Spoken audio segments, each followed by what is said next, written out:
welcome to Juicy Scoop. I am with third-time returnee to Juicy Scoop, Justin Sylvester. You know him from Daily Pop and also his podcast, Just the Sip. We're talking on Zoom, but he looks great. The apartment has been decorated by Faye Resnick, and we're ready to get into it. I love your setup in Kardashian-Basses. Oh, it's adorable. Thank you. It's close to my house. It's very convenient, and it's just us, just my producer and I. So it's been good. So this has been obviously a crazy time, and you have been doing a lot in the Black Lives Matter and getting people aware. And I'm just going to let you kind of go, and then I'll ask some questions. Yeah, this whole thing hit about 3 weeks ago, and it's so crazy because I felt like a lot of people were just confused and they were seeing the wrong images on TV and on the news. So honestly, what I wanted to do was just show people what was really going on the front lines, to see how peaceful everything was and how unifying everything was. And I'm a coward. I am a coward. I am scared of police. I am scared of COVID-19. I'm a germaphobe. I've been through 2 vats of hand sanitizer. I have a disinfecting, station at my door. I am afraid, deathly afraid of everything. But being out there and seeing the people and seeing generational, different generations, different age groups, different ethnicities come out and unify and march against this, I had to get myself out there. And it's been an amazing experience. Yes, I think it is really great. And it's making, and because of social media, it's so different today, and how many people can be aware and be a part of it. I'm happy to talk to you about this freely, because it's like, I think everybody's gotten criticism, no matter what side you're on. When I saw Kyle posted a quote of Martin Luther King, and I saw that the hate she got. How dare you post something? What is your right to post his quote? It's like, I just felt like people were so sensitive and afraid that they would do the wrong thing, that when I really do feel like 99% of us were all on the same page, but it's a hard thing to balance in this world. And in entertainment. 100%. 100%. And what I tell people all the time is, you're damned if you do and you're damned if you don't, especially when you are a celebrity like yourself. And I've always said this to my friends. I said, the wrong question is the one you don't ask. The wrong post is the one that you don't post, because no matter what you do, somebody's going to come for your ass. And that's how we're all learning. We're all making mistakes. We're all tripping over one another. And I think when people say you're not doing enough, if you go home at night and you think that you're not doing enough, or you're questioning yourself and you think that you could do more, but you're grappling with it, 9 times out of 10, that means that you could do more. Right. And I think everybody has to take it at their own pace. I don't expect everybody to be on the front lines, to be protesting with me. But what I do expect is that you are A, not going to ignore the problem and the issue, and B, you're not going to stay silent, whether it's in your own home or in your own community or with your own friends and family. That's the easiest thing you can do at this point, is have a conversation in your own home about what's happening, so that your kids don't have to have this conversation with their kids. And we are having the conversation, and what I think, one of the things I think that went wrong in the last 30 years is the lack of conversation. And I think the lack of conversation wasn't there because there wasn't good intention. I think people like my parents' age, that was absolutely horrified by seeing the way people were treated on TV during the civil rights movement, and they had their awakening, right? And then they're raising us, and now it's the 80s. And there are Black people in our neighborhood and Black people at our school, and we have Black friends, and they're like, that's great. And it was sort of this like, don't see color. They're just like us. Well, of course they are. But I think because we never was like, hey, to the 2 Black girls in my school of 600, is it hard being the only Black girl? We never said that. We invited her to parties. She was our good friend. She dated the guy on the football team. We were all cheerleaders together, but we never said, about her or my other friend Russell White, who was like the one black guy on the football team. Nobody pointed them out to be any different than us, though we treated them great. But we would have been scared to say or ask questions because we would have been scared that would have been, you're a racist, you're a prejudiced. How dare you point out a difference between the two of you? And now we're like, everybody point out the differences. Everyone say how different we are. So I think that's been an issue which maybe younger kids don't understand why it's like this. And it's like, it was like this out of good intention in a way. 100%. But if you tell me as a woman or as a comedian that you have to constantly evolve and you have to constantly question yourself and know what's right and what's wrong and what's funny and what's not funny, and you do that on a yearly basis, but you don't look at race that way. Yeah. Like, if you're not looking and saying, oh, I haven't changed the way I thought since 1982, right? No. Then we have an issue. No, and if your company says, right. It's just like, we don't have the conversation. But the other thing is, the reason why the conversation hadn't happened is because the universe didn't force us to sit in our houses and deal with COVID, stay on a lockdown situation. We didn't have, cell phone footage of police brutality happening to unarmed black men around the country. And we also didn't have somebody in a leadership position that was deciding to ignore it. Right. And it was all those things that came together and blew up in our faces, and we had to start the conversation, whether you liked it or you didn't. Because your parents' generation probably thought, this is fine, this is status quo, this is just how the world is, and it's better than our parents had it. Right, exactly. That's what I'm kind of trying to say. And then, my first real job was I wrote for Keenan Ivory Wayne's late night talk show. And everybody was applying for this job, like every comedian I know. And I pretty much got it because he said, okay, I've got 6 white guys, I got 6 black guys, I have 1 black woman. I should have at least one white woman on the staff to get her point of view. And I prevailed in the parody that I wrote. I loved the Wayans brothers. I watched them in college. I watched the show, and I knew where their point of view was.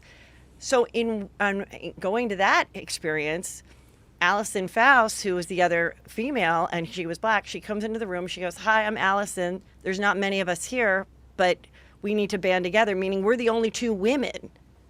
It wasn't about, like, the race. It was like, oh, my God, she's so nice. Great, I have a girlfriend here, And, and because we were comedians and because everything went, I had the privilege in 1997 to really talk about race and the differences that how all of our childhoods were different. And we just discovered stuff about each other and are still friends today. And there was never any of that, And so. Yeah, but think about that. Yeah. Think about that situation. That you went on a Keenan Ivory Wayans show in 1997, and he had 4 black people and 4 white people working in a writer's room. Right. Now, fast forward that to the 2000s. How many times have you been in a lily white writer's room that wasn't divided half and half? How many times have you been a comedian on a show that was all white and maybe 1 black person? Well, definitely when I started doing stand-up, it was always, if there was a lineup of 10, I always said there was 8 white guys, 1 black guy, 1 woman. That woman could be black or that woman could be white. But that was always seemed to be the lineup. And that was one of the reasons why I think finally women started to kind of band together and do their all-female shows. Because we were like, yes, this way we can just rent out a place and we'll all get 10 minutes. And all of our friends will enjoy the show, because comedy is subjective. So it's like you kind of want to see the people that your lives relate to. And, then when I worked on other projects, it was predominantly black too, because I kind of got into this world of some of these, because my friends would work on a project and they happened to be black, they'd be like, oh, Heather can punch this up or whatever. So oftentimes I was the only white person there, and that was great too. And then, but I always remember how important it was because I worked with Ian Edwards, and he goes, oh, I'm going to go out to SNL for a couple weeks and write for Tracy Morgan because there's no black guys writing on that staff right now. And I was like, yeah, how is he going to get any sketches? Of course, Will Ferrell's Yeah. getting 15 sketches. If everybody, because everyone can relate, it's the same thing when people would go, Yeah. I go, yeah, well, why, if every executive at NBC back in the day was white and possibly of Jewish religion, we would do a showcase, and of course they all thought the guy that had the jokes about his bar mitzvah was the funniest because they related to 100. it, and they're like, that's the person we're gonna get, not the sorority 100. girl, not the black guy. Like, so, I do think entertainment wise though, it's been really, really good for the last few years because there's so many more entities to perform on, even if it means doing your own thing. But I always said, I go, yes, there has to be diversity in the writer's room, because that's what you're writing about. But then when you go to like a show like Fresh Off the Boat, they do need to find writers who came here or their parents were immigrants from Asian countries, because we need to know those people's stories to write 65 episodes. So 100%. it's like, But those people are also yeah. those people are also creating shows like Fresh Off the Boat Right. and Blackish because they can't get jobs Right. and they don't see actors of that ethnicity on shows like that. So if you're an Asian actor or Asian producer and you can't find a show that's predominantly, with Asian actors, you're going to create that. Mm-hmm. Yeah. And you're going to get those writers work and you're going to get those producers work. That's the thing that we need to really start to hammer in, is that we need diversity from the top down. Mm-hmm. Because if you have more diverse executives who can relate to the material, then you'll have more diverse producers and directors that then will have more diverse actors and actresses. And that's exactly that's exactly true. That's exactly right. Because then it's like, for so long, there were no, I'm watching Betty Broderick. Are you watching the Betty Broderick series? Girl, am I watching Betty Broderick? I am watching every night. And what I love is this is about a woman who, lost her shit, who was a wealthy woman who, her husband left her for a younger woman and she killed him.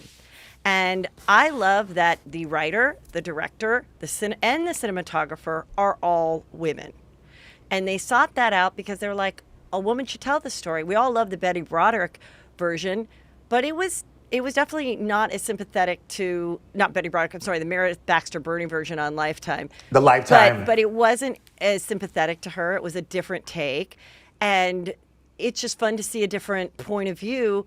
And I listened to the podcast about it, and they were like, I took it from, hey, I'm a mother. When I was writing the story, and then Amanda Peet is like, they didn't want an impression, so I just wanted to do what I think this woman would be going through. And I think it's fabulous. So I think as well, in choosing art and projects too, you want to keep diversity, but you also want to keep it because it's a story that person can tell and relate to. And 100%. And I think that's great as well. Yeah, but we also need to be careful when I say this, on both ends. We get really excited and really hyped up whenever people jump on a train or a bandwagon. And we say, we're going to get all female, directors and actors, and we're going to get all female producers, and the rubber band stretches, and we get super excited. And then 3 years later, it pops back into place. And yeah, we've had a little bit of change. It's a little looser now, but it goes back to the tight space. So what we need to do is, and I hate to call ABC out because I love that they put a Black Bachelor on that show. I'm living for it. And you know what? We wanted change. We got a little bit of change, but I'm also watching you because I don't want you to just pull this whole thing back really quickly. And then when it pops back in a year or two, there's still no Black executives in the casting department at ABC. There's still no Black executives on the board in the boardrooms at ABC. We just had 1 or 2 Black bachelors in the last 3 years, and now we're going to say we did enough. That's not what we need. Mm-hmm. We don't need a Black bachelor really quickly. We need someone who's going to see Black people as, desirable and who can hold a show and really deliver. That's what we need. Okay, and I have a question for you as a black man. Now, when did it, okay, because I'm older than you. So there came a time when then we referred to black people as African Americans. And I remember, which I hate. okay, so, and I remember that because when I was on Keenan, they're like, just call us black. And I was like, oh, okay, I thought we were supposed to say African American. But when I wasn't around black people, white people would think I was being racist by referring to black people as black people and me as white. So now it's either black people or people of color. But why? When did that all of a sudden become the wrong thing to say? African American. I think it became the wrong thing to say. First of all, I think African American was put in place so people that were not people of color felt more comfortable. Like, right. African American wasn't for us. African American was for y'all. Yeah. Okay. Yeah. Like, people have a hard time saying black, and I was like, why can't they just say black? Like, it's not that big of a deal. So, whenever you hear, oh, it's politically correct, it's white correct. It's white comfortable. It's comfortable for white people. We always like being called black because I'm not African American. I'm Bohemian. Mm-hmm. So why the hell would you call me African American? What are you going to call somebody in London? Right. And I remember what do you call a black person in London? Yeah. Yes. Right. Okay. So it was a dumb thing, but it like. But I also remember with my friend Allison. Before she worked on Keenan, she worked at inside like the college at Long Beach, like in administration. And I just remember her telling a story saying that this woman, a white woman, came in and was like, "Oh, I have this." She's like, "What's the issue?" And she goes, I was talking to the other girl that was here yesterday. Is she here today? She's already done my thing. It'll be easy for her to fix it. And my friend Allison goes, sure. What is she? Do you remember her name? She goes, I don't. And she's like, what does she look like? And Allison was like crying, laughing about how this white woman did not know how to describe to another black woman that she was black. She's like, well, she's about 5'6". She's like, okay. She has longer hair. She's like, finally, Allison's like, is she black? And she's like, yes. She's like, oh, that's, Jenny or whatever. And then Jenny comes out. But I liked this story because, Allison had sympathy for this well-meaning white woman to just, speed things along. Like, let me just talk to the girl I talked to yesterday, but I don't want to say to a black woman that she's black. Oh, no. I would have been in the office and I would have I would have been like, is it her? Is it Rachel? Yeah. Is it Dawn? Like, I would have let her go at it. But that's the reason why we have so many issues right now with All Lives Matter and Black Lives Matter and This Lives Matter is because people are just afraid to say the word. It's the same reason why we can't say trans. People have a hard time saying trans because for a long time, the politically correct term, no one knew if you could say transsexual, transgender, trans this, trans that. Just say trans. It's fine. But people feel like they're going to get in trouble if they say the T word. If they say the B word. I kind of feel like now. Just say it. Okay, but I feel like now the better word to say is non-binary. Now I feel like that's the word I'm seeing all the time, and now people are going to start being against saying trans now. I just watched a Netflix documentary called Disclosure with Laverne Cox, with unbelievable actors, activists, actresses, producers of the trans experience. Mm-hmm. And if they're using the word trans experience, I'm using the word trans experience. Okay. And I'm in the letter people. Yeah. But I am in the letter people. And I had a guest on recently who is trans. And she said, I'd rather not talk about that in the interview. I'm like, no problem. There's so many more fun, interesting things to talk about. And to me, you're a woman. So why do I don't need to talk about that, And we had a great interview and it was juicy and it was fun and she's super intelligent. And so, but I was like, yeah, like we were able to talk about it freely before and then was like, okay, won't be brought up.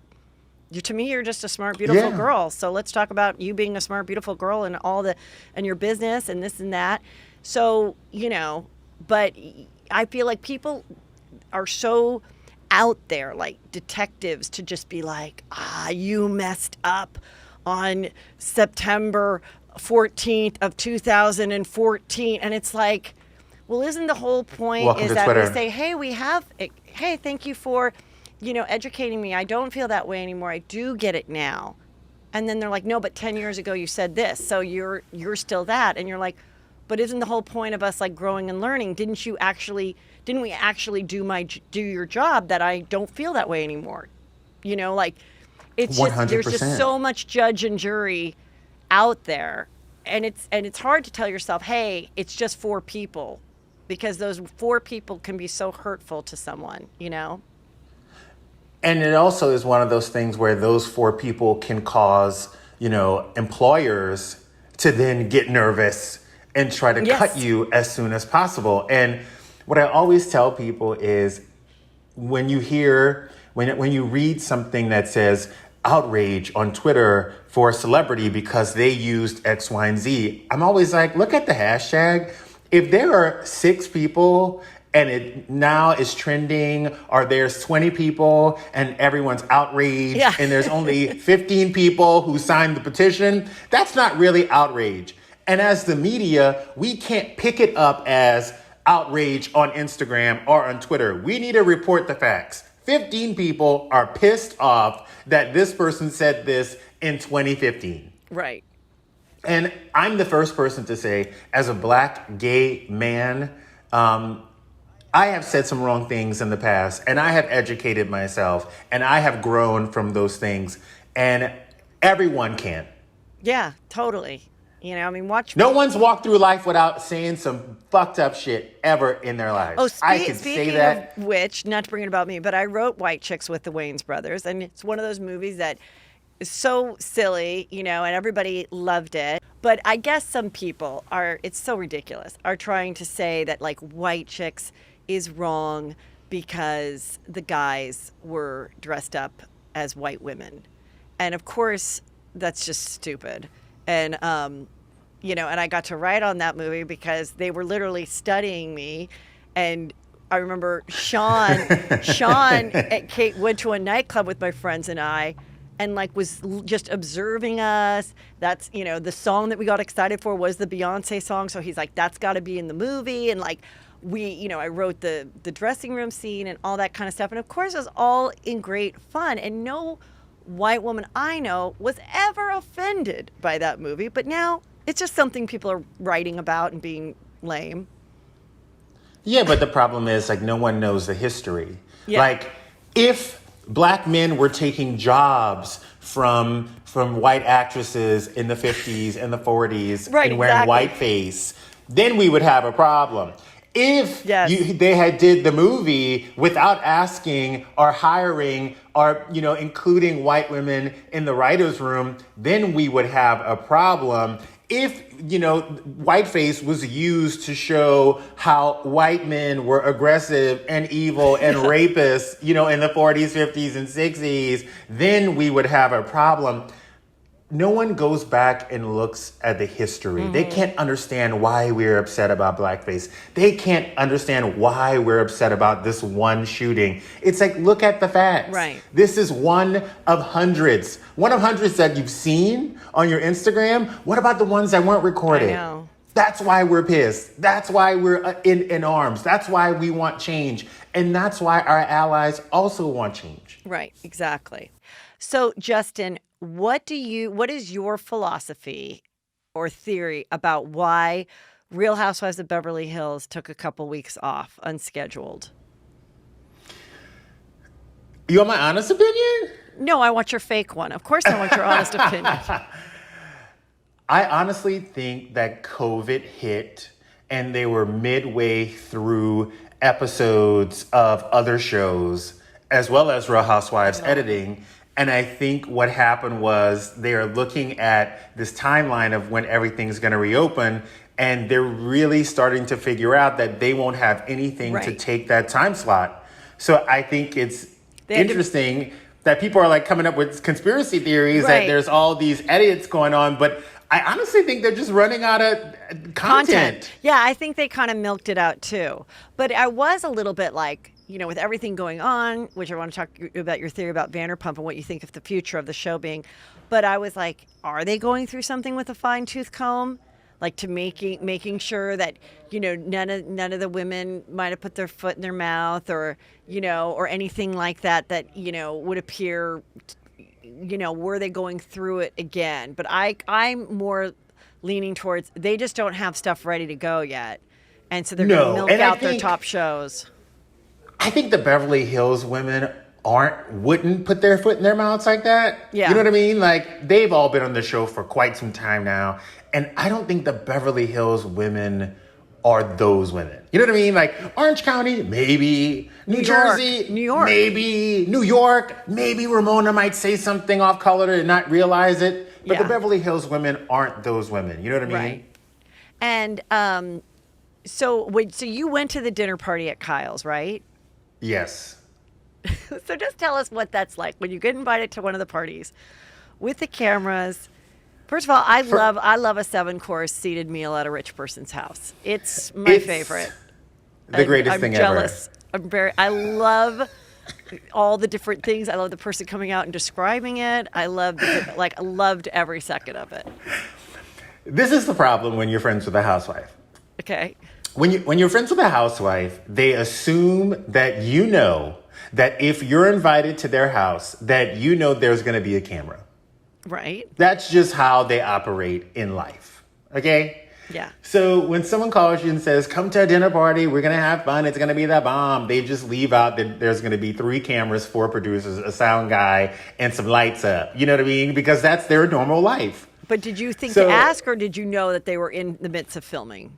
I didn't even ask, and I should have known. I'm such a fool. I worked for this woman for 5 years, and we've been friends for 11 years. I know when the show is filming, they are filming every aspect of her life. But I also forgot that this is so ingrained in her that she just doesn't, say it's going to be filmed. Because she just assumes that we know everything's going to be filmed. And I think sometimes she forgets to tell Maurice that those black things are cameras, and maybe let's not serve as strong a drinks as we have in the past. Or partaking, because Maurice is always bartending. Yes. The partaking for Mauricio. Maurice is the bartender, and then Mauricio, the husband, he's enjoying the legalization of edibles in the last couple years, which it's all good. It's all fine. It's all fine and it's all good.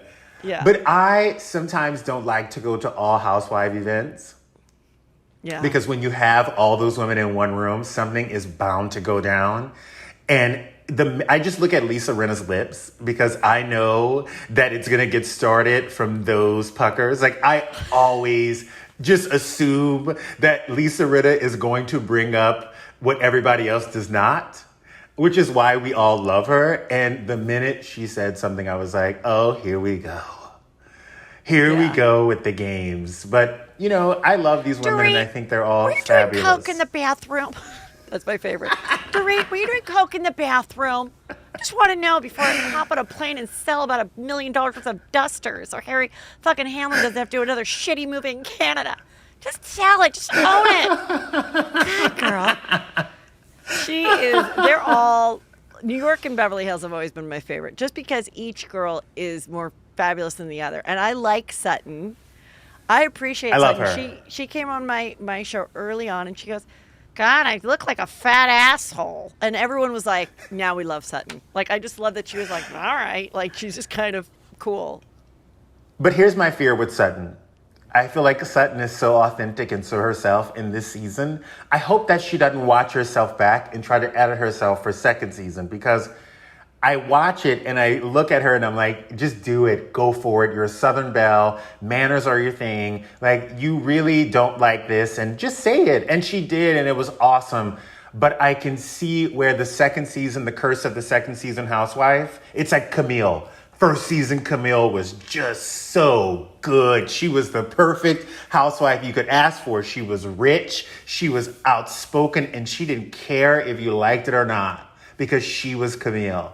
And then she watched herself back and she got a few Twitter comments, and it changed.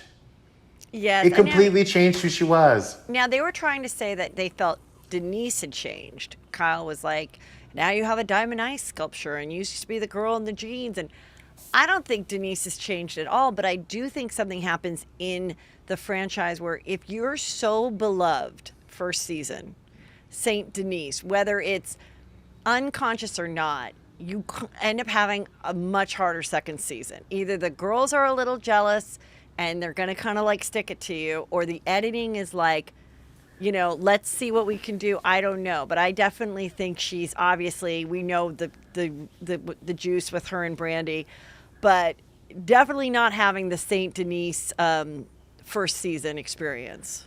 Well, of course. I mean, look, Yeah. anytime you get a new friend in a group, they come in, they're the new person, you always welcome them extra, and you just say, oh, she's new to the group, we're going to give her a pass on this, on that, on that, on that.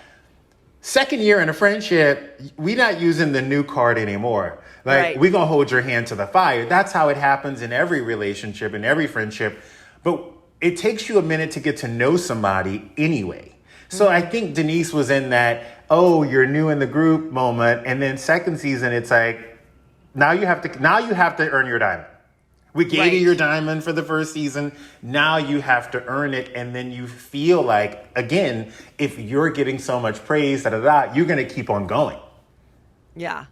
So Well, Denise just, So were you dying when you heard the rumor about her and Brandy? Because we all heard it when it was happening, like whatever it was 6 months ago. I died, but at the same time, I could see it. You know what I mean? Totally. But then I was just like, this is my thing. And I don't have anything against Brandy Glanville. I love Brandy Glanville. And before you go to judgment, let me finish my complete statement. Absolutely. Go ahead, sir. I'm like, you are Denise Richards, okay? You are the bitch from Wild Things. You could have an affair with any woman that you wanted from here to Mexico. Why would you pick the one woman who's in your group of friends, who's known to just call shit out? Like, the last person I'm gonna sleep with is somebody who could tell my group of friends that we had an affair. You know what I mean? Would you like to hear my philosophy? Yes. I do not think it was at all an affair. I think they're both really good in the sack and pretty sexual and pretty fluid and have had some fun during their lifetimes. I think they got really drunk off the Casamigos and the Pinot Grigio. Ooh. And just spend the night together and got each other off like a nice back massage that led to something more. And haha, that was funny, and that was it. I do not think it was a love affair that went on for months and months. Don't let me believe that. Let me Okay. believe that it was a love affair that went on for months and months. But even in let's pretend. All right, let's pretend. Let's not forget that this is a work environment.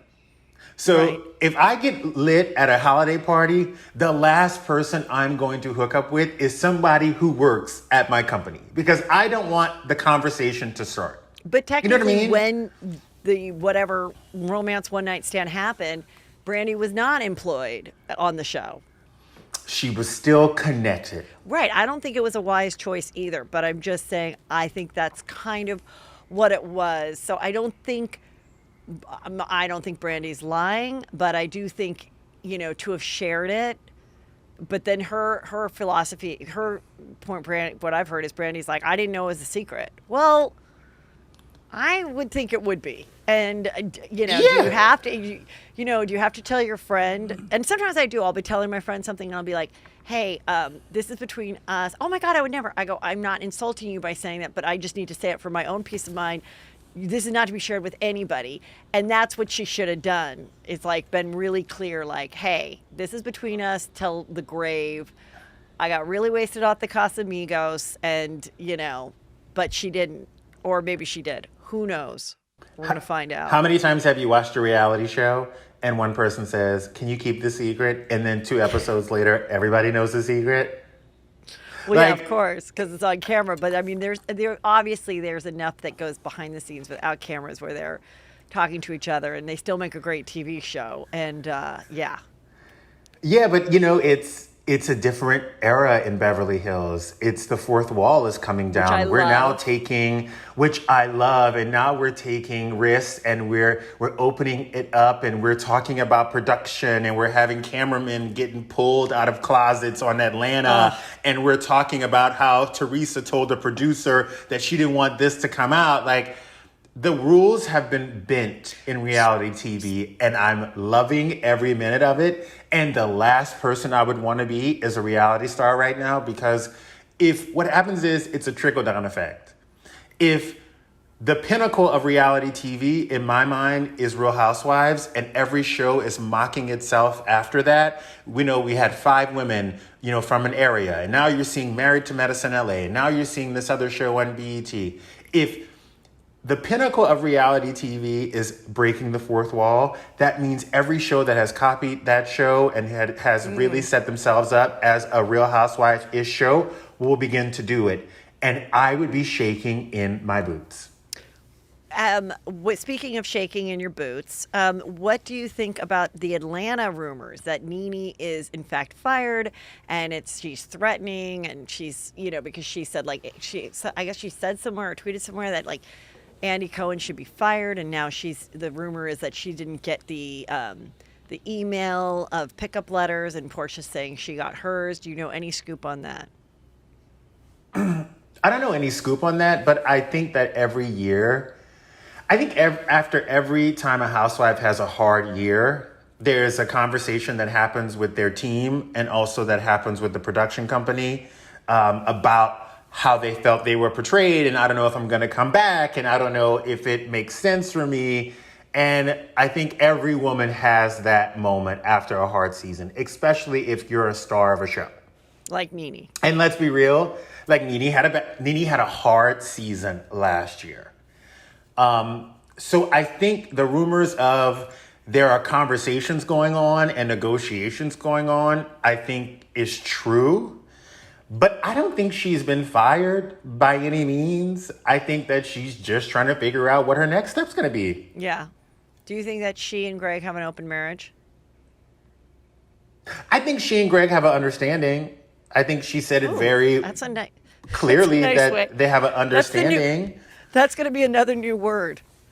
Forget about open marriage. It's we have an understanding. We have an understanding. We have an understanding. And it's so crazy because I feel like a lot more people have understandings than they put on. But the minute a woman says, we have an understanding, people get crazy about it. And by the way, men have understandings, unspoken understandings with their wives for centuries. I know people whose husbands run around town and they understand it and they keep it to themselves. And it's an understanding. But the minute a woman says, we have an understanding, people get crazy. Yeah. I've always called it the don't ask, don't tell policy, where, don't ask, don't tell. I'm not going to have a baby with anybody else. I'm never going to bring this girl home. But if I'm working, bringing home money, and something happens on the road, I'll be discreet. And don't ask, don't tell. You're going to have a great life. And there's 100%. And there's an understanding. Yeah. There is an understanding. And I think people get embarrassed about it. If people ever found out that their favorite celebrities or politicians have understandings with their wives, sometimes people are meant to be partners in life. Sometimes people are meant to be partners in raising kids. But I don't think a lot of people realize that being partners in sex is a hard thing to do. If you're still slapping the same thing after 17 years, kudos to you. You deserve an award. Thank you. Thank you. It's been 20, Justin. So it's been 20. So please give me my award. Please give me my award. I will hand you the golden vagina. I will hand you a golden vagina right now. I'm going to send that to you in the mail. But I think look, if I was married to my husband for 15 years and I thought he was a great dad and a great provider and a great partner in life, and he and I just didn't click on the sex after 15, 20 years, am I going to throw that away because we're not having sex? Or am I going to stop and say, look, we're 3 out of 4 in this thing, And obviously, we're not linking up on the sex thing. So maybe let's try something new to salvage what we have between the two of us. And if that means him finding a side bitch and me finding a side bitch and us living happily in our, 20,000 square foot home with our 4 kids, then so be it. Well, I think what happens with celebrities too is they may have this understanding and then someone gets sloppy, like Kevin Hart or whatever. And now the wife or the husband, who's ever been one that is exposed, and they're pissed because they're like, motherfucker, we had this understanding.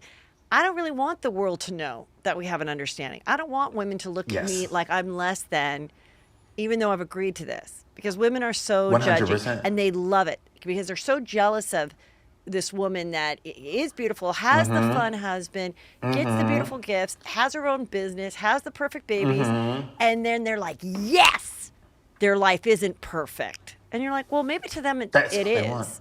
Maybe it is, and then it's like, oh, why did you do that to me? Now I have to either leave you, divorce you, make you go to sex therapy, do a documentary. I don't know. Like, thanks, asshole, for fucking up our perfect life by being sloppy. It's never about the infidelity. It's always about the embarrassment. Yes. That's what it always is about. It's always about the embarrassment. And I understand that because, look, if you got sloppy on this, then you're going to have to because as a woman, you often get blamed for your husband's infidelity. Were you not doing enough? Did you gain a little bit of weight? Were you not paying enough attention to him? That's how it always works when it's a heterosexual couple. So yeah, bitch, you're going to go to PR. You're going to do some damage control in this little society that we live in. You're going to apologize and you're going to move out for 2 weeks and then come back and then we're going to have a baby. And then you're going to give me the Porsche that I've always wanted. You know what I mean? That's how it always happens. A Birkin always forgives everything. Okay, so what is your prediction? What do you think will happen to the Vanderpump show as a whole? Because everyone's putting in their 2 cents of what they think was going to happen. Now we know, 4 cast members have been let go, 2 newbies, 2 vets. There's still people left. There's still controversy over some of the people that are left. What do you think? First of all, let me first say that I think, and I'm not just talking about Bravo at this moment, I'm talking about a lot of networks and a lot of jobs. I feel like we are missing a teachable moment at this point. Like, I feel like the people who were fired deserved to be punished, but I don't think firing somebody is the best way to teach people why and what is going on. Like, for myself, I think about, why not pick the cameras up right now? Why not film them losing their wine lines? Why not film them losing their friends? Why not film them losing their families? Why not film them coming in and talking to going to sensitivity training? Why not film them talking to Don Lemon about why, this is wrong? And I feel like, can you imagine if the cameras were there when all this shit went down? And even like between the friendships, like, are Stassi and Kristen bonding together now? Is it weird that Katie's podcast just came out and Stassi lost hers? Like, I totally agree with you. Like, it would have been the most riveting television ever and very teachable at the same time. Very teachable. Yeah. And by the way, that to say, you know what, I was wrong and I was a racist, and to hear all these people come at you, it will teach people who think these women shouldn't have not been fired and these guys who should have not been fired. It's going to teach them, A, we got to be better. B, we got to watch ourselves. Like, we have to be better as a community and as a society. And watching these people get fired, yeah, it's quick and like whatever. But my mother never whipped me behind closed doors. She would bust my ass in front of a class, and everybody would be like, "Ooh, I don't want that ever happen to me." Like, it was a teachable moment for everybody, and I just feel we're missing that. Did that really happen to you? Yes. If my mother got called. But I would never do it again. That was the thing. Like, who wants to get punished behind closed doors? Like, punish the people in the court of public opinion. Let people see their demise. Mama June is doing crack on TV. We aren't cutting the cameras off and saying, Mama June, decided to do something illegal, so we're going to cut the cameras off. We're showing Mama June going from not to hot back to not. Yeah. Are we not? Yes, we are. Are Yeah. we not? Yeah. Are we not showing what happens when people get DUIs? Are we not showing what happens, when people are about to go to jail? Like, I want to see, I saw Teresa and Joe go through that Yeah. court case. I saw them defraud the government and taxes and do illegal shit and come back and walk out of jail and have to answer for it. Do you think Teresa really wanted to or saw it glamorous to sit and talk to all these women about what Joe did, about what she did, about how she knew? But it taught people to not just rely on your husbands for shit. And Right, that if you're right. doing shady shit, you can go to jail. I just think that if we could show those things, then we also need to show what happens when you're racist or say racially insensitive things. You're really right about the Teresa thing, because I really think that did strike such a chord with so many people of being like, have your eyes open, and, if we're doing anything the least bit, let's make sure, because I just saw this girl lose everything. And it's like, Joe would be like, if we weren't on TV, this wouldn't have happened. Maybe it wouldn't have. Probably because the DA was sitting next to his wife watching the show going, oh, that would get me some press. Let me check out this person. So, yeah, that's another reason. Like, if you're going to go on one of these shows, better make sure that, like, every single person is, well taken care of, that works for you, that's on the up and up and all that stuff, because God forbid, you become a target for somebody that's wanting to get, in the press to get reelected. 100%. And they're going to pick the cases that are glamorous and juicy, and that might be yours. 100%. And I just think at this point, it could have been very different had they just, look, hey, I know everybody wants everyone to be fired. We're picking up the cameras right now, and we have decided that we're going to show what happens whenever you engaged in racially insensitive behavior. And we've hired a black producer and a black, segment producer to tell those stories and not whitewash them. Yeah. Because you know what? Everyone's like, and they get so mad at me because I say it on Daily Pop every day. Like, stop firing people. Stop firing people. Let's start teaching their asses what's really going on. Yeah. And everyone's like, I can't believe you want her to keep her platform. She makes millions of dollars. No, she's not going to make millions of dollars if people are seeing people drop out of their contracts with her, if people are seeing her lose her contract, if people are seeing her really grovel and learn from her situation. We need to see that. I need to see that. Because if you're going to show me the full Harvey Weinstein, court case, and you're going to let me go to the trial, let me go to this trial too.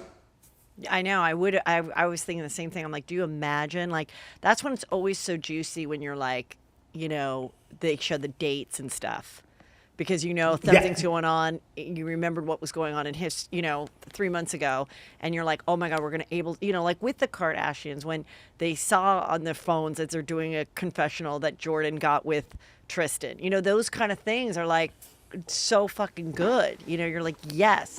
I know you have to get going, but I want to get your opinion on one more scoop. No, let's keep on going. What do you think about Chris D'Elia? When that went down, where were you? What were you thinking? Because I've already shared my thoughts. I haven't heard your thoughts, so let me just start my off by thoughts saying... were, I right away I did the show the next day, and I was like, exposed everything, shared it. I'm disgusted. I'm annoyed. Being a comic, I'm not that surprised, but I was also kind of like, who's going to stick by him? Who's helping him like remove stuff off the internet? I love that clip went where he's like, wait, you can save Snapchats? That thing went viral. Brilliant. Like, I think for like 2 days after, I was like, is this over with? And now I feel like there's another wave of it being like, no, it's not over with. Now Whitney Cummings spoke up. Like, people are now being like, no, this is more. There was another LA Times article written which had a lot more detail and a lot more women. So I don't know what's going to happen to his future. I really don't. I can't really predict it. Have you watched You season 2? Of course. And he also played a pedophile in an episode of Workaholics. Workaholics. First of all, two things. One, the writer of U2 or the producer who knew that this was an open secret, who got high as a kite one night and was like, man, wouldn't it be funny if we wrote this No, character but we and don't we know. got Chris D'Elia to play himself? But are you saying you think that they knew? Because I had never heard of this. I think that they knew and they based the character off of rumors of Chris D'Elia and Okay. then was like, let's go out to Chris D'Elia and see if he would actually take it. And when he took it, they were like, holy shit. See, to my friends, a couple of them were like, "Oh, I've heard something like this." I had never heard this. Like I had heard the Harvey Weinstein things. I had heard stuff like rumors. I had never heard. I thought he was like a really funny, likable, girls found him sexy guy. I had no idea that his MO was pursuing girls that were 16, 17 years old. I had not till I started to see that. So I don't know. You know, Could just it's be a coincidence. but Yeah. but industry people find out things before we do. Imagine the people in the music industry that knew since the early 90s that R. Kelly was pursuing young girls and just made it a secret amongst one another and made it a joke in their own, offices and boardrooms and X, Y, and Z. That's why you're watching these documentaries and you're like, everyone knew, but no one said anything. I think the same thing happened with some of these writers and producers. I don't think they actually thought he would take the role because of what was happening and the rumors around him. But when you're so stuck in your privilege and you think that you can just walk in and play this role and you don't realize that people know, like, it's beyond. I can't even believe. I kind of wonder what made the first girl who then started the, ripple effect of other people coming forward. Did she just watch you that week? Did she just watch the Epstein documentary? Like, what made her decide now, that day, Tuesday, to go, you know what? This is fucking weird and I'm going to share it today. Not last week, not last month. I'm not saying she should have shared it 6 years ago, but I'm saying the second season of You or whatever that was like, out 6 months ago. We've been dealing with, R. Kelly. That could have been a trigger to remind her to come forward. I'm just curious, like, what just makes someone sit Same. or quarantine? I don't know. What? I think it might have been quarantine. I bet you somebody texted her and was like, girl, you got to watch U2. Like, you have got to watch the second season of You. This is crazy. And for me, I don't know. It's all so weird. Like, I wouldn't expect Bill Cosby to take a role of Bill Cosby. Yeah. You know what I mean? Like, I wouldn't expect that. But again, you go to people who feel protected. R. Kelly had songs about loving an underage woman, but couldn't act on it. Like, he felt invisible in that situation. He also went on, got a whole nother, like, how do you feel like you can do those things? And how do you feel like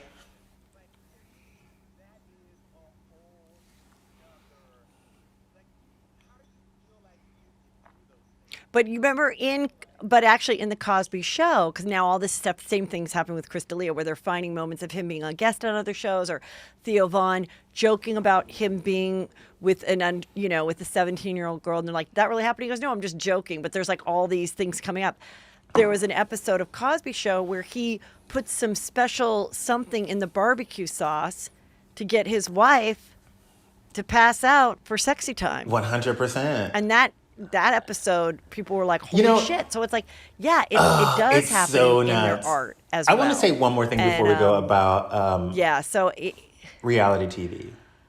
I mean, I'm very pro, I get so heated up because I feel like people just want you to say the most, yes, please do. People want you to say the most pro-black thing, which is fire, fire, fire. And I understand that. And I sometimes get a lot of heat for it because I'm not of the let's fire people. I'm of the let's teach more people from their mistakes. And I often have the argument that reality TV basically was built on the real world. And the real world would put 6 people in a house who they knew would not get along. So when they found a homophobe, they would Yes. find a closeted gay guy, and when they found a racist, they would find an outspoken black woman, and when they found somebody who was a vegetarian, they would find a butcher and put their asses in a loft in Las Vegas and watch them go at it. And the Right. only way you got kicked off the show was if you hit a bitch. Okay? The Lyme disease girl, remember? The Lyme disease girl. Oh my God. No, you had to really hit somebody to get off that show. But what it showed people really learning the error of their ways. They showed people losing friends and losing support and having to have hard conversations and come around to what their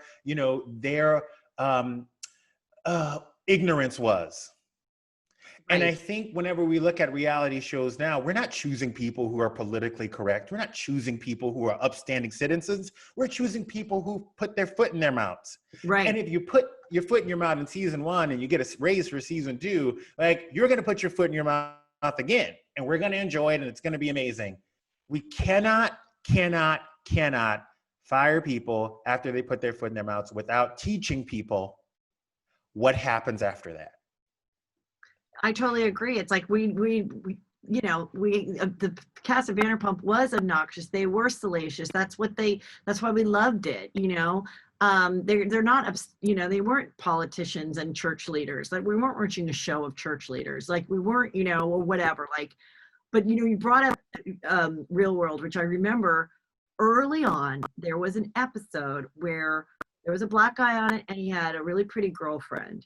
And the white girl and her are hanging out, and the white girl goes, she asks something like, are you half white, or are you mixed, or something? And it became a big thing. And the girl that was asked about her ethnicity took such offense to it. And the white girl was crying, and she's like, I was just curious, and you were pretty, and and it was one of those moments that I think, when I was talking about earlier in the show, that made people like me, a white girl, go, fuck, I don't want to ever say the wrong thing.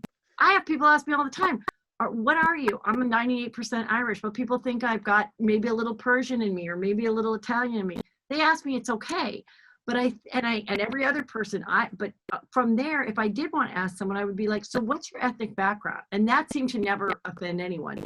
But I remember watching that going, okay, there's some way You learned.